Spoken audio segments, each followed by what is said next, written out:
આગળ વાત કરીએ અન્ય સમાચારની તો સાબરકાંઠાના હિંમતનગરના પેથાપુરમાં મકાનમાં બ્લાસ્ટ થયો છે।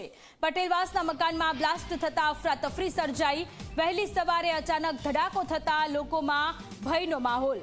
ગેસ લીકેજના કારણે બ્લાસ્ટ થયો હોવાનું અનુમાન। પોલીસે સમગ્ર મામલે તપાસની કામગીરી હાથ ધરી છે।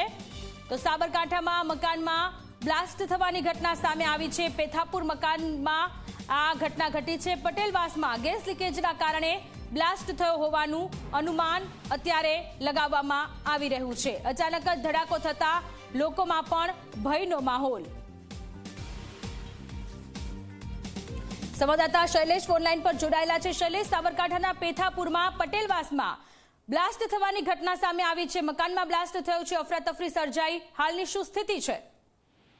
વાત કરવામાં આવે તો જે સાબરકાંઠા જિલ્લાના હિંમતનગર તાલુકાનું પેથાપુર ગામ છે, જે પેથાપુર ગામમાં પટેલવાસમાં અનિલભાઈ પટેલના ઘરમાં જે ખેડૂત છે તે લોકો બહાર સૂઈ રહ્યા હતા। દરમિયાન વહેલી સવારે બ્લાસ્ટ થયો હતો। બ્લાસ્ટ થયા બાદ જે ઘરમાં બધી ચીજ વસ્તુઓ આમ તેમ ફેંકાઈ ગઈ હતી અને મોટું નુકસાન થયું હતું। બીજી તરફ કોઈ જાનહાનિ થવા નથી પામેલી, પરંતુ આ અંગે હિંમતનગર ગ્રામ્ય પોલીસને જાણ કરતા ગ્રામ્ય પોલીસ ઘટનાસ્થળે આવી હતી। ત્યારબાદ એફએસએલને જાણ કરી હતી। હાલમાં જે અનુમાન માનવામાં આવે છે તેમાં રાત્રિ દરમિયાન ગેસ કરતા થયું, ત્યારબાદ બ્લાસ્ટ થયો એવું માનવામાં આવ્યું છે, પરંતુ એફએસએલ અધિકારીઓ સ્થળ પર આવી તપાસ કરી બાદ ત્યારે જ સાચું કારણ બહાર આવી શકે છે। અત્યારે હાલ હિંમતનગર ગ્રામ્ય પોલીસ ઘટનાસ્થળે પહોંચી હતી અને તપાસ હાથ ધરી છે। જી શૈલેષ, આભાર તમામ વિગતો માટે।